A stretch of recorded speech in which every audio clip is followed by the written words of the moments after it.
welcome to Synchronicity. Holy shit, I'm back in the United States, in New York.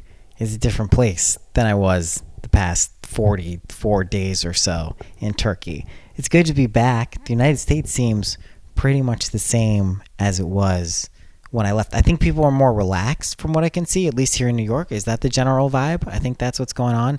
I guess people are freaking out about election stuff and all of these things underneath everything, but this is it's, I think, what, Labor Day weekend? Is that what's coming up? People like that here. For something, you get a long weekend if you're into that. Everyone's long weekends all the time. It's infinite long weekends, though, for a lot of people at this point, right? Reality's breaking down. Things are getting weird. We're so past the point of things are getting weird. Things have been just objectively and subjectively insane since the beginning of 2020. What a shift that was. Holy bajoli. How are you? We're gonna do a shadow work episode. It feels like one of those. It's a lot of themes. I was on this podcast, Life Economy. I think it's coming out the audio version in a couple of weeks. But I think there's a Facebook Live version of it. And these guys were great, Summer and Cosmo, really sweet people. And there was a part where I think Summer asked me, what do you actually do for shadow work? Like, we hear everyone saying, you got to do shadow work. And I was saying, one of the things that bothers me most is like when people pay lip service to shadow work. Like, you got to confront your shadow. And it's like, it sounds amazing. It sounds kind of cool and badass. And it is when you really get into it. But also what it's like is like you actually have to go through all this shit that is your shadow, which is usually uncomfortable stuff for a lot of people until they figure out a perspective on it that maybe is a little bit healthier and doesn't kind of negate and push things away. But anyway, we're going to do a lot of shadow work stuff in this episode. It's just the energy. I think Mars is going retrograde now. It's still in Aries, its home sign, but very aggressive, warlike. I think the Saturn, Mars, is that still a thing that's going on? Is there an opposition? I think I think it might be a square. It's just fucking intense. And that energy of kind of like the learn your lesson in the world type shit and like wanting to move and kind of transcend that, but not being able to do it as quickly as possible. That type of energy has been going around a lot. And I think the task here is to not get off track and not lose your shit for too long. And then if you do lose your shit, I say for too long because I've lost my shit a fair amount of times in the past couple of weeks. It's, there's a lot going on. So you can also forgive yourself without being too lax and just being like, whatever's going to happen. It's no big deal, which ultimately is true, but you want to still be aware of what's going on so you don't, miss something. Basically, how do you cultivate a lot of awareness and still take accountability for what you're doing, but not be too hard on yourself? That's that fine line that I think a lot of people feel is difficult to achieve. And really, it's just the feeling of being like, oh, I do that. I naturally gravitate towards that. And once you instill that type of kind of belief and confidence and faith, and that's how things actually work, then you can actually start using these experiences rather than kind of like intense fucking things that bind and ruin your life, which sometimes it can feel like that. Sometimes we just want to feel that too. It's a part of being human and having these emotions. It's probably a part of also not being. I mean, like, this is something that I feel like non-humans also go through, right? It's an emotional wave that some of us put ourselves through for whatever reason. I don't know. It's fun. It's cool, I guess, at the end of the day. Can you maintain that perspective? So we're going to talk about shadow work. Let's talk about some other stuff before we get into that, because I have a few things. I have very little written down. It's going to be a pretty rambly episode. It's going to be mainly, for me, coming into contact with energies that I absolutely felt that I had completely transcended, and then notice that there are still echoes and shadows of it that, if not kind of dealt with and looked at honestly, could actually not go away and just kind of hide until the right opportunity. And these are things like, anger, fear, rage, even these types of things. And if you look at your astrological chart, I really just like the astrology stuff right now is just so fucking on point. It's like really like, It's like that's my weather at this point. I'd rather look at an astrological reading or breakdown of what's going on than like actually the weather outside. That's nice too. Also like the weather, but I don't watch that or look at that too much anymore. I definitely care about the astrology of what's going on. And it's like everyone's been predicting for a long time that 2020 is going to be this crazy year. I just think people are embedded with that idea, right? It just seems like people chose to incarnate in this timeline, like recognize the specialness of what is happening, what we're in the middle of, and potentially, if you can see it, what the likely outcome is for this timeline. This is also where I'll take this is also where I'll take the opportunity to say, like, this is still the best timeline. Like, if you're listening to this, you're still on the best timeline. The more you can remember that, regardless of what your external circumstances are saying or showing you, because those are your sensory input, it's not as powerful as your imagination, your consciousness, your awareness. As long as you can remember that, like, you good. You totally good. Okay, here's a couple things, then we'll get into the shadow stuff. Neville Goddard thing. He's good. That's all I can say. Because of your belief in external things, you think power into them by transferring the power that you are to the external thing. Realize you yourself are the power you have mistakenly given to outer conditions. This is like super important. If you don't understand that, there will always be something external to you that you think is running your life. And that's like, it's the Carl Jung thing. Until you make the unconscious conscious, it will direct your life and you'll call it fate. And that's really what's going on here. So like, this also has directly a lot to do with shadow work, because that's what this is. Shadow doesn't necessarily mean bad, right? We perceive it as bad, which is often why it falls into the shadows, because we've relegated it to this like dungeon in our mind that we can't deal with a lot of these things. But truthfully, those are the things that show us that we actually have the most power to transcend things that previously bound us. And really latching onto that is like a worthy endeavor and something that I think everyone should aspire to, not because it's like some right thing to do, because when you actually do it, it feels good. You can actually feel qualitatively progress being made as an individual, being like, oh yeah, I actually understand this shit now. So that's pretty cool. I think that's a good thing for people to work on. But back to the Neville Goddard quote, like, don't give your power to something out there. That means a person, conditions, situations, how much money is in your bank account at the time that you're perceiving with your senses. None of these things. Really recognize that your awareness, your belief in what is happening is actually shaping your reality. And if you're just jumping into this podcast and this is sounding like too fucking easy, you have to test it. That's the only thing that I would ask, that I think anyone would ask. You don't have to believe anything that any type of like manifesting thing. I haven't listened to it yet, but I'm really, I said yes. I haven't listened to it yet, but Jess's episode on manifesting, I'm looking forward to. I saw a lot of people posting about it. And she spoke, I didn't even listen to it. If this isn't a Jessa thing, I don't know what is. I haven't listened to it, but I saw a lot of people posting the quote that it's called paying attention for a reason, because you're investing your time and your awareness and you're creating something from that. And that's really how all of this shit works. We think about things that are in our immediate surroundings that would theoretically alleviate states that we don't want to be in, right? Legitimately, maybe that we want to feel a little bit, but we don't want to stay stuck in. We look at those like immediate things that we think would improve those. And as you go and prove to yourself that, yes, that is actually how things work. A lot of people start with money. A lot of people start with relationships and they think, all right, this thing, and it very well may be the thing that unlocks like the key to your eternal happiness, but it's still going to be a process of evolving and growing through that. Right? Once you're done evolving and growing, you die. And you probably have a pretty clear awareness most of the time that this is something you're doing. You're either cutting against your values or doing something that doesn't feel authentic, or you've just made the decision that you're like, all right, I'm done with this game. Okay.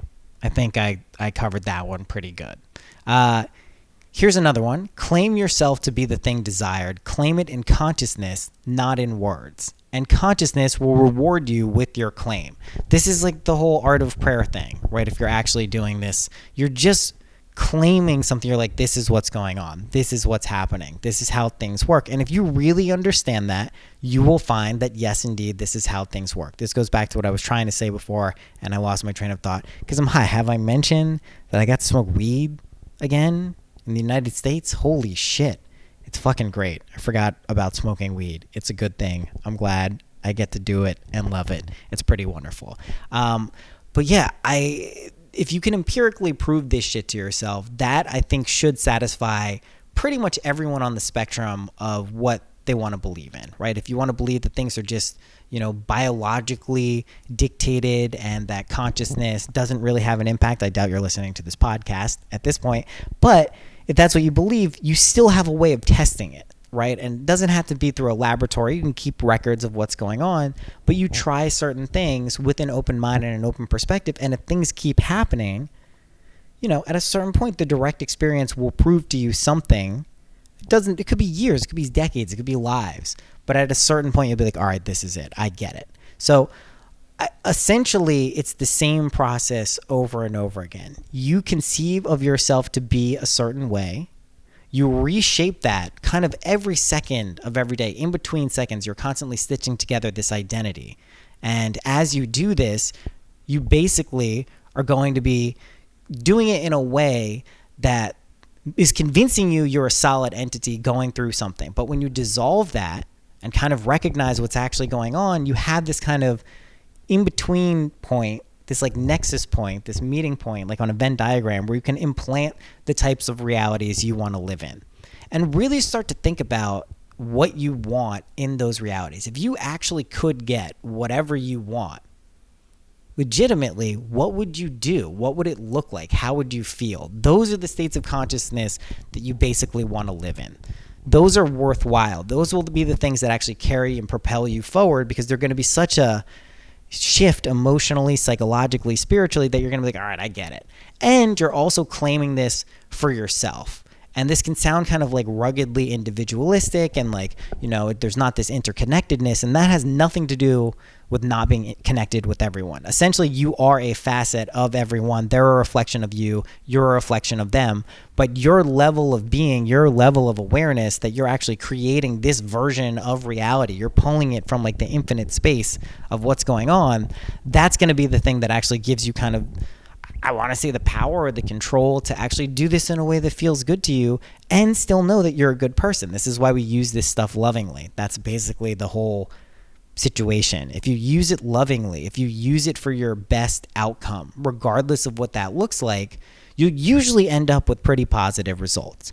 If you use it to try to manipulate people, it's not that this can't work, right? This is something that I think is a little disheartening to people who are overly optimistic about it at first. Like, there's no rule that says you have to use imagining or your belief or your prayers or your faith for like good stuff in only a positive way. You could be really angry and use it aggressively, knowingly, and that's very destructive. And it's not to say that's bad. There could be a perfect place in reality. There is, because everything is perfect at the end of the day, where it fits in. But if it's not comfortable for you and you don't like to do it, then it's worth investigating. What is that feeding? Why are you doing it? And this is where we get back into the shadow work stuff. So I've noticed a lot of people are bringing up old patterns that they feel like they've transcended, but are kind of reviewing them at this point in 2020 to kind of like weed out what is there, what's not productive, what's comfortable, what's not comfortable. And there's a lot of boundary testing. There's a lot of clashing going on,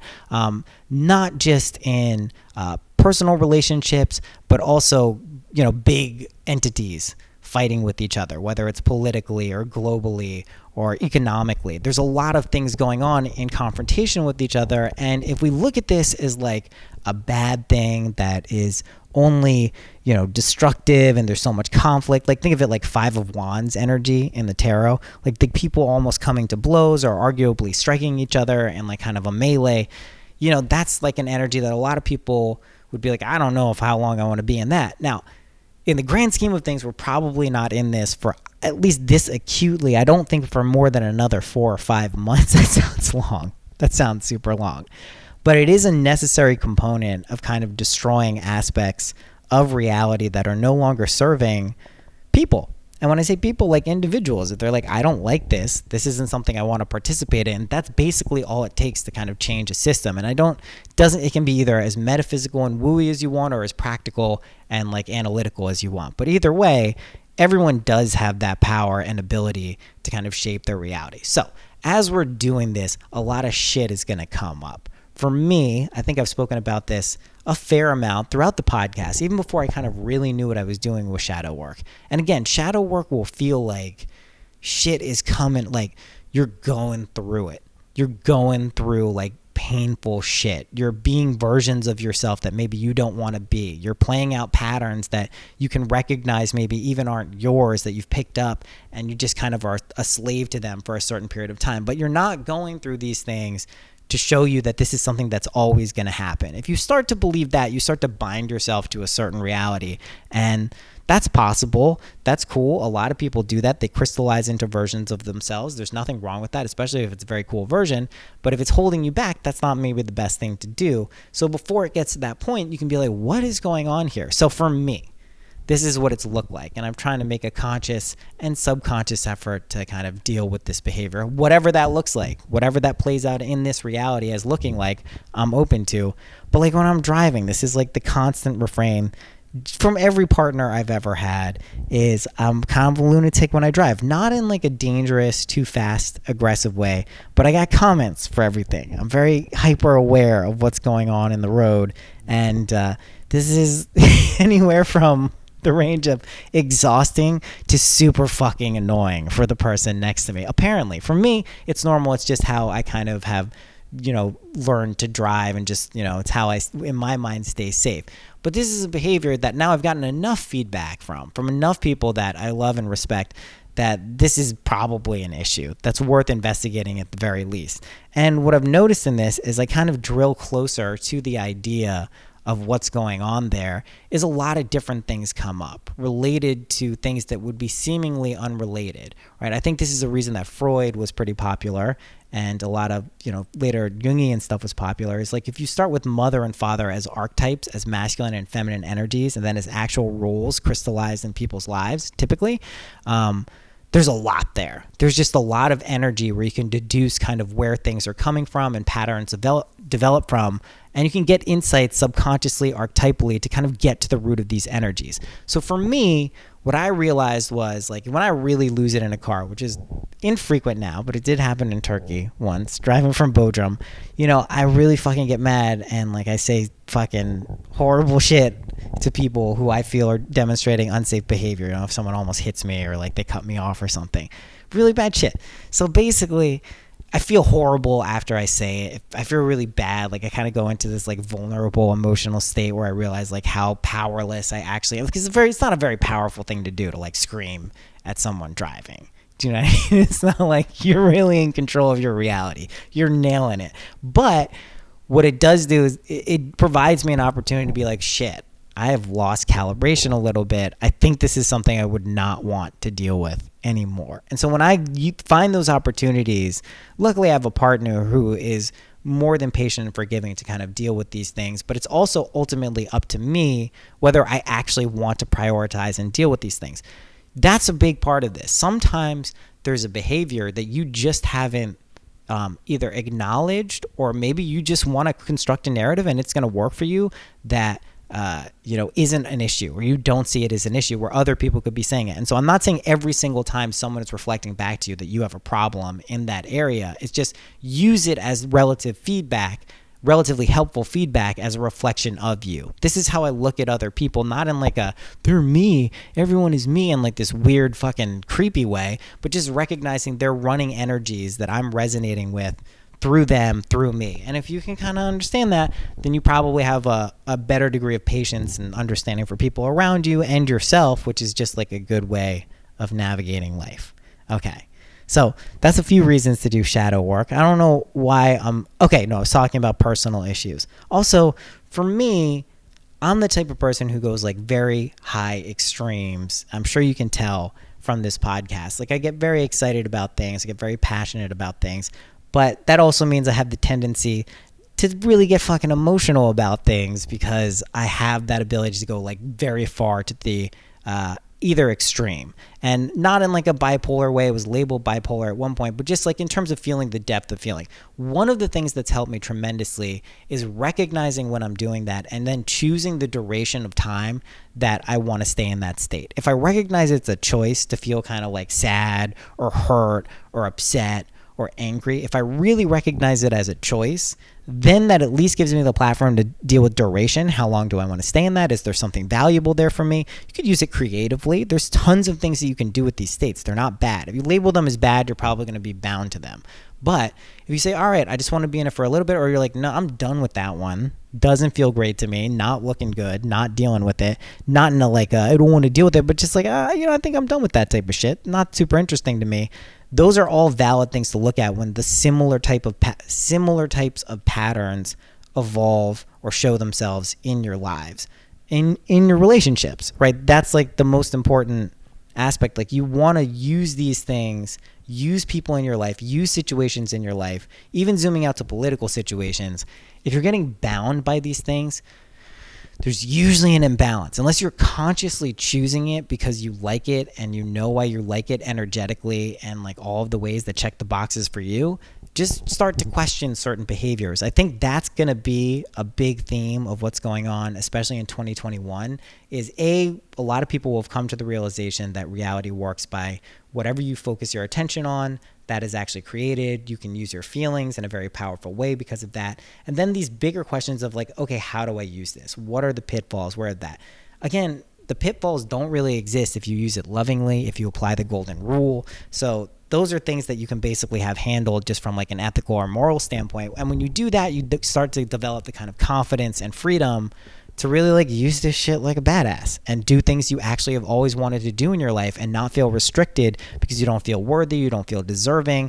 And like, those are things that just as a fact aren't true of anyone, period. So to even waste time thinking about them is just like, it eats up too much of your time and your mind. And that's what like freeing your mind is about. It's just like, free up some space. I've spoken about this before. It's a pretty awesome thing to do. Okay. Let's do a little Turkey recap. All right. I think I've spoken about several of the death-defying escapades that happened in Turkey. There is a fire also at another point, a forest fire that came really close. We were going to ride it out, but then it got too smoky and we had to go. It's a wild place. I highly recommend it. A lot of people are asking me, like what was it like? I'm still decompressing and kind of like reviewing it. Denise's family is amazing. They're incredibly nice people. The last day we were there was like the biggest derby, horse racing derby, in Turkey. It's a big deal. And there's this horse, Call to Victory. And, this is Denise's dad and mom's horse. And it was, I've only been to one race. This was it. And it's surreal because there's no audience. There's no crowd because of Corona there. And basically this horse came out and like the last, little bit of the race, like 400 meters of the race, just like tore up and won the race. And it was incredibly exciting. And I don't use the imagination technique like all of the time, but I did use it for that. I know everyone was kind of imagining the same thing, and to see it happen in such like a dramatic way, it's like the little things like that really show you that there is a way to approach reality where you actually accept that this is how things work. And you are capable of basically summoning forth the reality you want to enjoy. And B, like, you're basically designed to do that. And I love that the horse's name was Call to Victory. And I just think that's fucking awesome. That's basically the stage that we're at. If you're ready to accept victory, if you're ready to accept that you're really capable of doing the things you've wanted to do in your life, no matter what it is, and then take like an honest, heartfelt approach to it, like, it's going to happen. And I don't know if it's always been like this in history or it's been this easy. It seems like the wheels are kind of greased in this one. Like, we're ready to go. Jamaica's got a bobsled team. I don't know what made me think of that, but basically we're ready to go. We're ready to go down the fucking bobsled. It's going to be super intense. It's not to say there's not objective suffering and turmoil in the world. No, far be it for me to say that. It's just deal with your inner stuff first. When you straighten that stuff out, the likelihood of you kind of getting unhinged with external things is probably like, that value goes way down. It's easier to deal with shit that doesn't really seem like it concerns you so much, even if it's a big deal to a lot of people, and you'll figure out a platform in which to discuss those things with people. But yeah, Turkey was fucking wild. The food there is incredible. Just the geography is amazing. The Mediterranean Sea is just, I don't even know how to describe it. And, a lot of people were looking at this and they're like, how are you traveling internationally, even as a US citizen? How is this possible? And like, I don't know what people think, but at least for me, what it feels like is my imagination is batting 1,000. Like, I'm really fucking believing this shit and it's happening, and it's not logically thought about. That's one of the reasons I think I have so much confidence in this is like, if I was plotting this out in a very specific way, I don't know that it would be as enjoyable as just being like, wow, another one, holy shit. And I think this should just be a testament that like whatever it is you're getting, I'm getting more and more emails from not only the people who are getting readings, but just people who send me emails after like asking me to imagine something for them. They're like, oh my God, it happened in the craziest way. And I hope that everyone understands what they're doing there is really recognizing their own power, right? If I or anyone else has the ability to imagine something for someone and then it can become true, then you have that power too. When we all kind of wake up to that, we're really going to be in a powerful position, which is, again, it's coming up again, deal with the shadow work. You don't want to wake up to this power and then start manifesting and creating realities for yourself that are tragic, unless you're into that. If you're into that shit, then fucking have at it. But you want to probably enjoy your life to a high degree. At least the people I surround myself with, or the way I engage with in life, is I certainly don't cut myself off from emotions that are like heavy or painful sometimes. I'm beginning to actually appreciate that energy as like an effective teacher. But skew on fun and cool and fun. I think that's like pretty much a good axiom for how to deal with this stuff. And, I don't know what else there is to say about it. Like, just recognize at this point, literally, whatever you believe to be true, like it's that simple, will actually come to pass. And you can delay it, you can question it, you can doubt it, which is just essentially delaying the process. And sometimes it's not even delaying it. Sometimes it's just something you have to go through, you need to deal with. But you don't have to. And if you have shadow stuff that's really like intense, just make the commitment inside. Imagine the end of having dealt with it. That doesn't mean you'll necessarily be saved of all experiences of it. But I know I do a lot of shadow work in the dreams. And it's not particularly comfortable, by the way. I've woken up from plenty of dreams in the past month where I'm like, holy shit, that one's still with me for like a good chunk of the day. So, I mean, there's a lot of ways to process this stuff. Find the one, make a deal with yourself that you're going to do the one that feels best for you, but allows you to honestly do it. And then you'll start doing it. And again, what it's going to look like is like shit will probably happen in your life that makes you deal with it. And you're going to get those opportunities. Make sure you made that deal that you're going to have the support system internally and whatever it needs to look like externally from your kind of belief in that to like buoy you during these circumstances. That's been incredibly helpful for me in a lot of situations that are objectively difficult. I got a good question in the Patreon that I'll address here. We do the Q&As twice a month in there, but someone was like, hey, I'm about to be a new dad. I have all these feelings about being a new dad. You're a dad. I don't hear you talk about fatherhood that much. And it's true. I don't talk about fatherhood that much for a few reasons. One, I've been away from my kids for a substantial period of time over the past 2 months. But also, a lot of people are just figuring it out. My stance on being a father is the same as being like a good friend who cares about people in their lives, which is you can offer them support and help and guidance as they want to take it. If you really trust the person and allow them to kind of find their own way, especially even if they're a young kid, I think that's really a helpful thing. I also remember what it was like when I was a kid and the things that I liked and I responded to, and maybe some of them weren't traditionally accepted. You know what I mean? Maybe it wasn't like something that a little kid should be doing. Maybe you shouldn't be introspective and quiet and not answer questions or just kind of have an internal world. So I basically allow whatever kids, like my older kid, Eli, he's like very like emotionally sensitive, but like really outgoing and social and engages with people, but also has his internal worlds and has always been very cool, like internally dealing with this stuff. I'm going to have Eli on in the next couple of weeks. He'll come on for an intro. He's super fucking cool, just totally badass, but he's really got his inner worlds. The younger one, Gabe, you could tell just like right from the beginning that he's like really outgoing. Like he's just got like an exuberant personality. He's engaging with the world. Like there's already like a really like keen awareness and how to engage with the world there. So like I think fatherhood is different for every situation that you would find yourself in, but as long as you're kind of there as a loving support and make sure that your kids know that you love them and are there for them whenever they need something, I think that's kind of my stance on fatherhood. You know, in terms of specific tips, I don't really gate behavior. I mean, I don't like go crazy in front of my kids. Like I'm not a drinker. I don't know. Like a lot of people were like, do you smoke weed in front of your kids? It's like, no, that opportunity doesn't really arise. But I don't think it's like the worst thing to do. I don't think it's worse than someone having like a beer in front of their kids.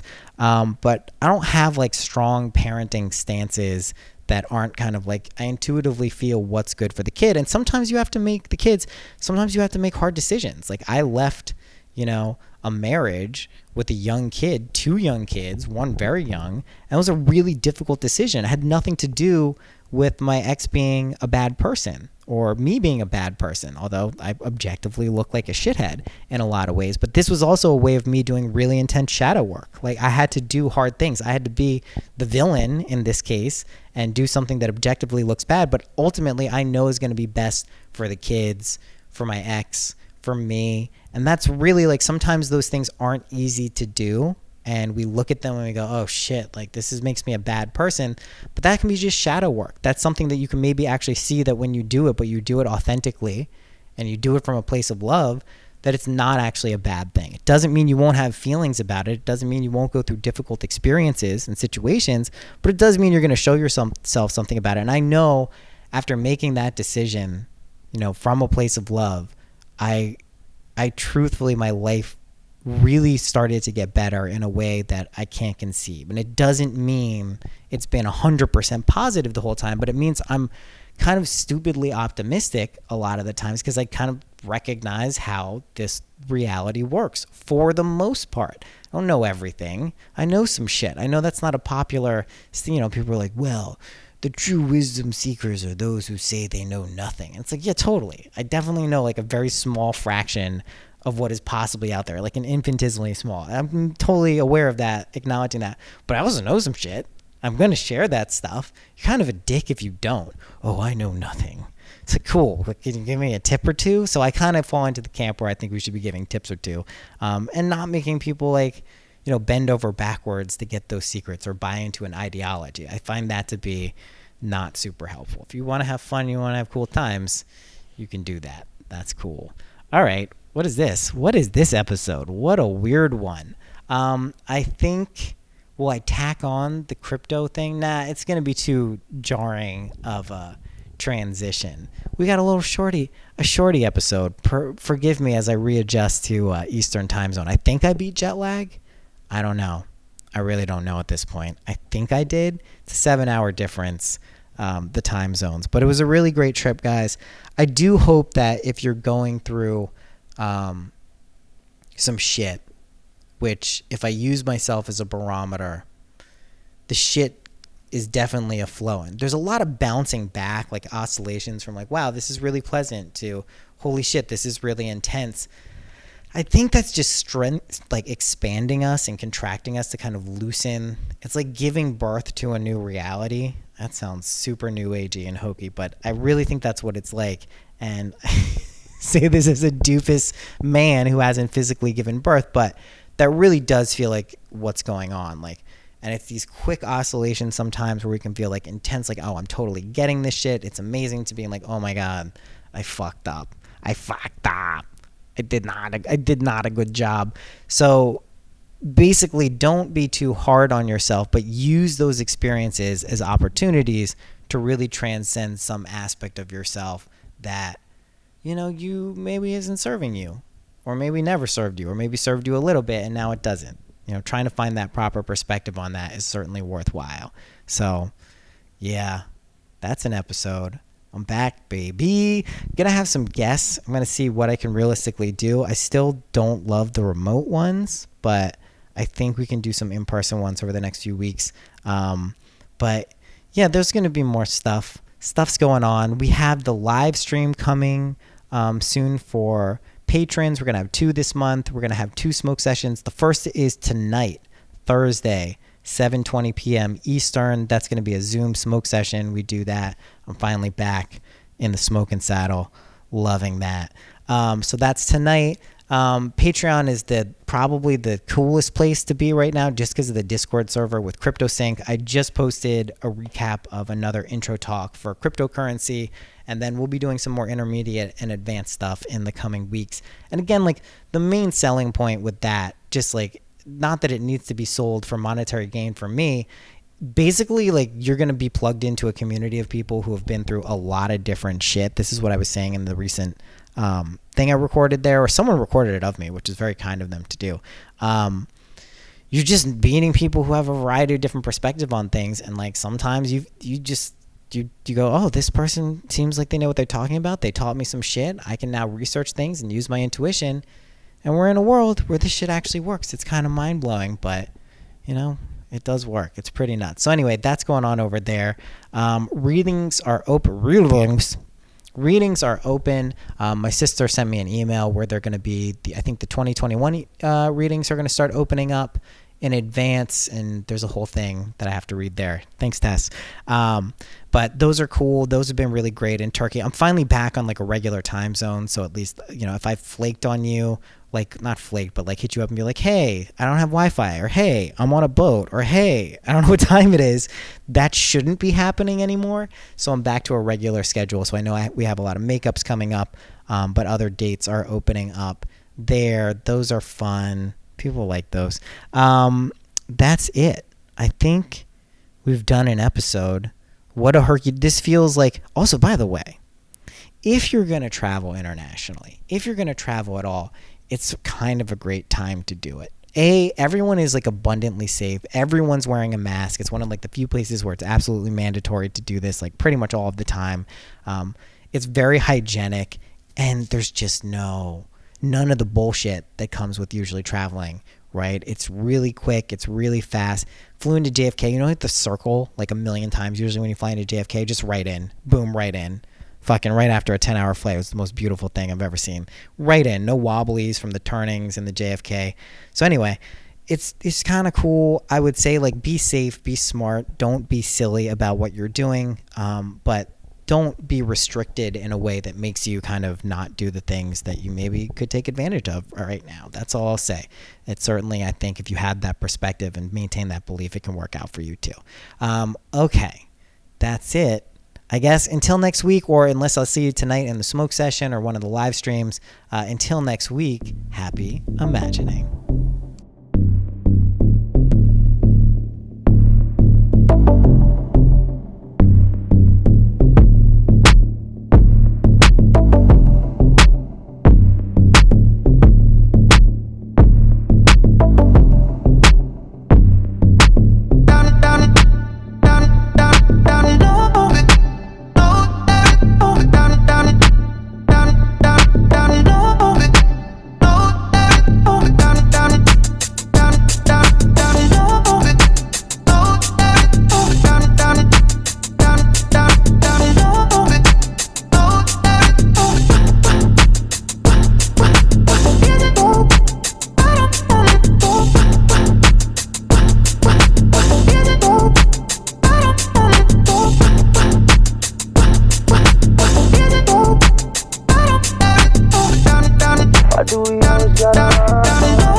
Espectacular.